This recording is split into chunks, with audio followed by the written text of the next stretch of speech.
Friends, good morning. Welcome to फनलाल school.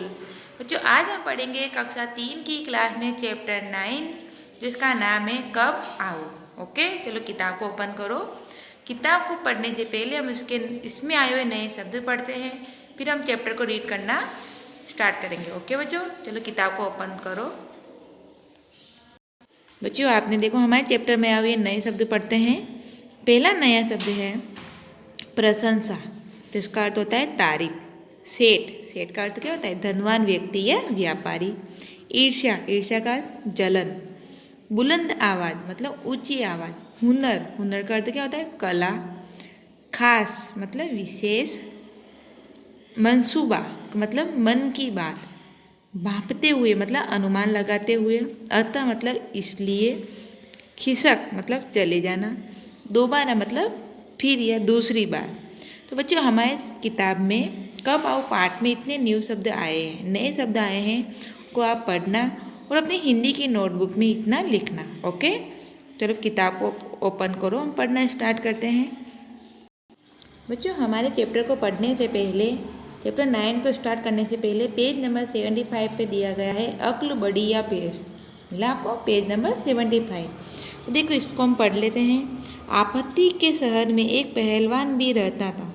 एक दिन वह आपत्ति से बोला, तुम भले ही अक्ल में बड़े हो, लेकिन ताकत तो मुझ में भी अधिक है। फिर आगे, अच्छा, पर यह तो बताओ तुम्हारे अंदर किसकी ताकत है? तो बोला आपत्ति, मैं 5 क्विंटल की चट्टान को सिर्फ एक हाथ से उठाकर आसमान में उछाल सकता हूँ। फिर आगे, अच्छा, आओ मेरे साथ देखते हैं कौन अधिक ताकतवर है। तो आपत्ति ने कहा ठीक है। फिर आगे, आपत्ति पहलवान को शहर की 4 दीवारी के पास ले गया और बोला, जरा इस रुमाल को दीवार के पार फेंक कर दिखाओ, यह भी कोई बड़ी बात है? तो फिर पहलवान ने रुमाल उठाकर पूरी ताकत लगाकर जोर से फेंका। फिर लेकिन रुमाल वहीं गिर पड़ा। आपत्ति ठहाका मारकर हंस पड़ा, वह मेरी ताकत है। आपत्ति ने एक छोटा सा पत्थर उठाया, रुमाल में उसको बांधा और दीवार के पार फेंक दिया। ये क्या था? एक किसने लिखा है? शिवेंद्र पांड्या ने लिखा है। अक्ल बड़ी या भेद कि अक्ल बड़ी होती है। ओके, चलो हम चैप्टर को स्टार्ट करते हैं। अब हमारे चैप्टर का नाम है कब आओ, पेज नंबर 78। अवंती ने एक छोटी सी रंगाई की दुकान खोली और गांव वासियों के लिए कपड़ा रंगना शुरू कर दिया। सब लोग उसकी रंगाई की प्रशंसा करने लगे। धीरे धीरे उसकी दुकान चल निकली। अवंती की प्रशंसा सुनकर एक सेठ को बहुत ईर्ष्या महसूस होने लगी। एक अवंती के नाम का बच्चा है, लड़की है, वो क्या करती, कपड़ों पे रंगाई की दुकान उसने खोली और उसके धीरे धीरे उसकी रंगाई की इतनी प्रशंसा होने लगी कि उसका सभी रंगाई करवाने आने लगे। तो एक सेठ था, उसको बहुत ईर्ष्या होने लगी। फिर आगे दिया गया है, अवंती को परेशान करने के लिए वह सेठ कपड़े का एक टुकड़ा लेकर अवंती की दुकान में जा पहुंचा। दरवाजे के अंदर घुसते ही सेठ बुलंद आवाज में बोला, अवंती, जरा ये कपड़ा तो अच्छी तरह से रंग दो। मैं देखना चाहता हूँ तुम्हारा हुनर कैसा है। तुम्हारी काफ़ी तारीफ सुनी है, इसलिए आया हूँ। सेठ अवंती को परेशान करना चाहता था, इसलिए वो उसको परेशान करने के लिए आया। और उसने क्या बोला कि मैंने सुना है कि तू बहुत अच्छी रंगाई करती है, तेरी प्रशंसा चारों तरफ है, तारीफ सभी करते हैं, तो मैं भी देखना चाहता हूँ तू कपड़ों पे कैसे रंगाई करता है। अवंती ने सेठ जी से पूछा, सेठ जी, इस कपड़े को आप किस रंग में रंगवाना चाहते हो? उसने पूछा कि इसमें कौन सा रंग मैं करूं?